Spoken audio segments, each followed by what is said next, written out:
I just hope this is the prologue of Beauty and Her Beast. No. Yeah, Beauty and Her Beast. And here we go. I just hope that sweet smile doesn't attract any undesirables. I thought I heard him mumble the words under his breath as I was leaving. But I decided to pretend I hadn't, because who would think that? I don't understand. Nightmare! It's always good to see you. Here, let me give you this rose kip to celebrate Foundation Day. Wow, really? Thanks. It's gorgeous. I'll wear it with pride and tell everyone where I got it. Nightmare! I bet you love our brooches here too. This one's for you, but don't tell anyone. It was a gift. Are you sure? Thank you so much. I love it. I was already carrying an arm full of books I'd bought, and it was a struggle to figure out what to do with all the gifts. But I was grateful for the kindness of the stall owners, and I thanked each one with a bright smile before moving on. As I made my way down the street, I noticed banners everywhere, proudly proclaiming Rhodolite Kingdom, the Kingdom of Roses. Sometimes I get so caught up in my book that I forget to pay attention to the real world, but I love it here. Roses influence our traditional arts and crafts and architecture. Even the palace in the distance was surrounded by them. A deep breath brought me to the familiar sweet smell of roses in bloom, and I smiled, glad all over to be a Rodalian. And now that I've got some new books, I should find something nice for Rio to thank him. I wonder if he'd like. Watch watch where you go. You going, you little bat, huh? The gruff, angry yell was so out of place that I stopped and turned around along with everyone around me. My gaze was immediately drawn to a red-faced man towering over a young boy who was sprawled out on the road at his feet. Wah! Wah! What do you think you're doing, huh? Ain't you gonna apologize? Well, not good. The drunken man raised his fist threateningly, and I dashed forward, putting myself between him and the young boy. And what do you want? What on earth are you doing? He's just a little boy. Shut up, it ain't got nothing to do with ya. He raised his fist again. Suddenly it was flying straight towards my face. I was about to abandon the young boy. I jerked my arms up to block his attack, my books tumbling to the ground. Almost without thinking, I squeezed my eyes shut, bracing for the blow. I know how that feels. I used to do that too. Hang on. Wasn't that supposed to hurt? That's enough of that. It was a voice I've never heard before, but it had a compelling tone to it that made me open my eyes. The drunkard's fist hovered in the air, caught in the powerful grip of the tall, muscular man who stood behind him. If you really want to kick up a fuss, I'll take you on. What do you say?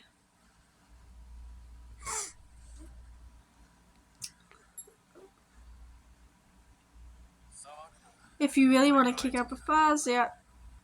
The man's amber eyes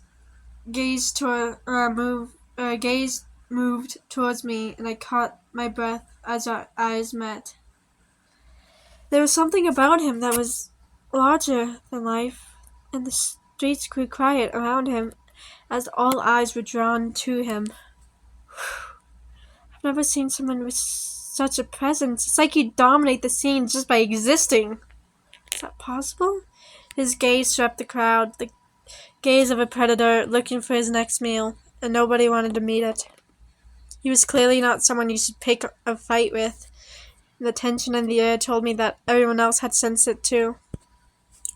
Or at least almost everyone. You want to fight me? Yeah, let's do it. You've got some spirit, I'll give you that. Wait, please, can't we find a peaceful way to resolve? Shut up! No. My heart stopped completely for a moment as The drunkard kicked angrily at my fallen books, sending several of them flying. I watched in horror as they soared through the air, pages flapping wildly before landing in the middle of the street. Of course, it had to be right as someone was riding a horse straight towards them. It was a majestic white horse, but it was the rider who caught my attention, staring at the books as he remained on his horse, or reined his horse in. Oh, great! Now we have the attention of two men who don't look like they should ever be messed with. What is my life? Why is this happening to me? Why is it only happening to me? Who would you be so insolent? Was it you? His gaze was cold as ice, and something ruthless glittered deep within it, like a tiger catching sight of its prey. He wasn't even looking at me, but I was afraid to move, afraid even the slightest twitch would bring death pouncing down on me. Wait a minute. That crest on the saddle. Oh no. Oh no. Oh no. You're royal of the royal family, aren't you? Huh? Who the hell do you think you I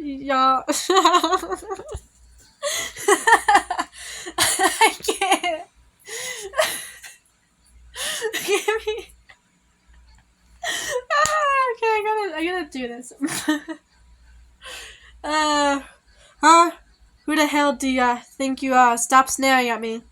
The junker's face was flushed as he began to stomp on my books, but it was the cruelty in the other man's eyes that filled me with dread. Thank you. I hadn't intended to partake in such a vulgar sideshow, but perhaps this is how one finds amusement at the festival? I don't think so. Wait! The babble of the festival around me seems to fade into silence as the man begins to draw his sword from the sheath at his hip. You can't be serious. Are you really gonna kill him over this? Sunlight gleamed off the blade, almost blinding me, and then I was moving. That's enough? That's enough! Pull yourself together! What? The sword was still only half free of his teeth when I reached the drunkard, slapping him across the face so hard my hand hurt. I could feel people staring at me, lots of people, but most of all, I could feel the gaze of two startled predators. What was that for? You need to calm down, or do you want to get yourself killed over this? What are you? Gesturing discreetly at the crest on the blond man's saddle, and one glance drained all color from his face. It was clear that I'd finally gotten through to him, and I breathed a quick sigh of relief before running towards the man on horseback.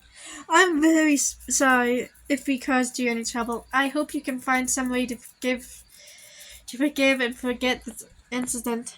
I lifted my skirt in a courtesy, wishing I had a better idea how to address royalty, but it wasn't like I'd ever had a chance. Suddenly the golden-eyed man burst out laughing, a loud, refreshing sound that cut straight through the attention. I was so wound up, I nearly jumped out of my skin, but I could feel the mood in the air lightening immediately. Don't worry, he's not so petty that he'd actually kill someone over something like this. What? I tire of this. Are you done playing Chevrier? Another well-dressed man appeared, shrugging smoothly as he reined in his chestnut hearse next to the white one. Yes, this was all a waste of my time. We're saved, I think. The tension began to seep out of me until I realized the man's ice-blue eyes was focused on my books, strewn across the ground. Are those books yours? Yes. He fell silent again, still staring intently at my books. My breath hitched to my throat as his eyes narrowed. What am I missing here? A book sacred to the royal family or something? His eyes moved suddenly from the books to me, pinning me to the spot. I'd only distantly heard the man next to him speak. What now? Don't tell me you're in the mood for romance. Romance is worthless, but Huh? His sword moved in a sudden fluid motion, and the next thing I knew, the tip of it was just hovering over just shy of my throat. But why? I held absolutely still, not even daring to breathe, as he used the flat of the blade to tilt my chin up, and forcing me to look at him. Those books are different. They're worth more than you are. You do well to remember that. I want to ask what the hell is wrong with you, but I know better than to question royalty. I gave a faint nod, not daring to shift my head too much. The blade moved away from my throat at last. I watched in stunned silence as he seized. Why is the pillow so big? I'm gonna need something to drink.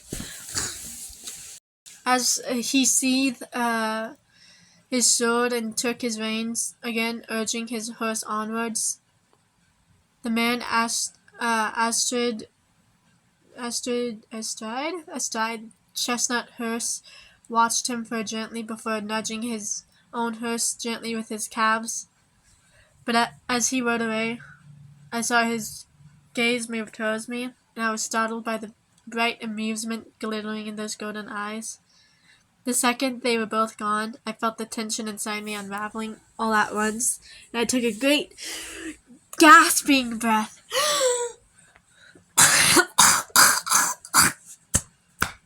Don't mind me, I'm dying. I thought that was going to end really, really badly, but I'm so glad we're all still alive. Out of the corner of my eye, I saw the drunkard sinking weakly to the ground, but I ignored him and turned to face the other man. Thank you so much for helping us. We're indebted to you. Would you mind if I asked your name? It's Leon, and you don't need to be all formal with me. Well, thanks, Leon. Do you know that guy? The one with the white hearse? Yeah, but we've never really talked that much. Leon bent over as he spoke, and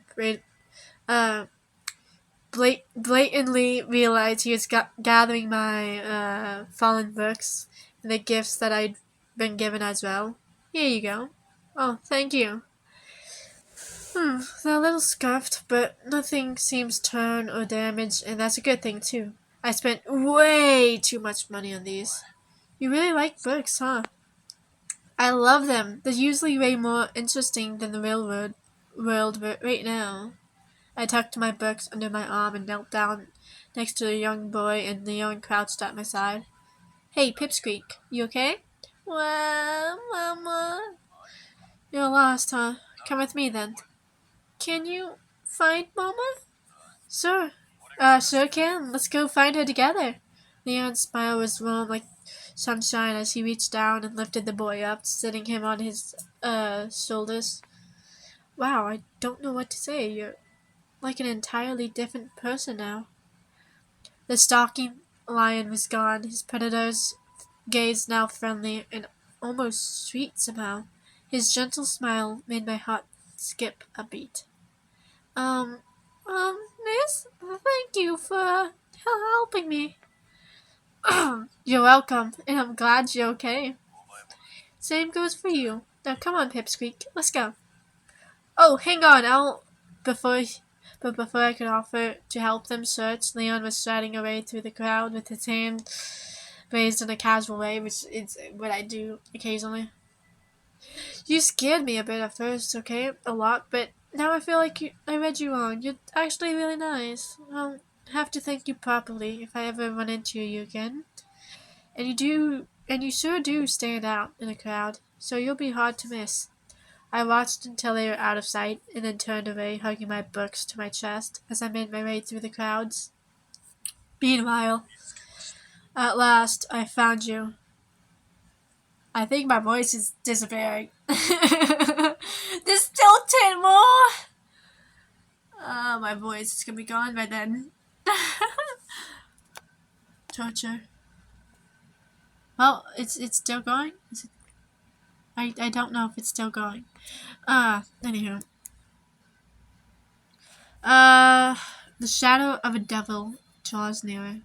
So, devil summons. Wait, what? Oh, I got confused. I'm gonna go grab me an icy.